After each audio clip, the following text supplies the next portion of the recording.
नमस्कार, MDTV मराठी न्यूजमध्ये आपले स्वागत आहे। हिंगोली शहरातील नागरिकांसाठी एक मोठा त्रासदायक विषय समोर आला आहे।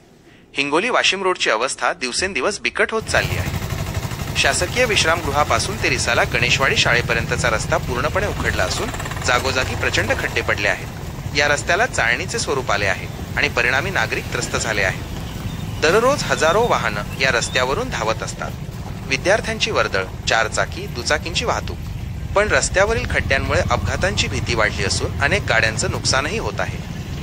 या रस्त्याचं चौपदीकरण सुरू असलं तरी विश्रामगृह ते गणेशवाडी शाळेपर्यंतचं काम रखडलं आहे। रेल्वे उड्डाणपुलाच्या कामामुळे अडचणी येत असल्याचं सांगितलं जात आहे, पण नागरिकांचा सवाल आहे, उड्डाणपूल पूर्ण होण्यासाठी अनेक वर्ष लागतील, तोपर्यंत आम्ही खड्ड्यांमध्येच प्रवास करायचा का? नागरिक प्रशासनाला मागणी करत आहेत की किमान तात्पुरती डागडुजी करून दिलासा द्यावा। हिंगोली वाशिम रोडच्या या दयनीय अवस्थेबद्दलचं संपूर्ण अपडेट्स मिळवण्यासाठी पाहत रहा MDTV मराठी न्यूज।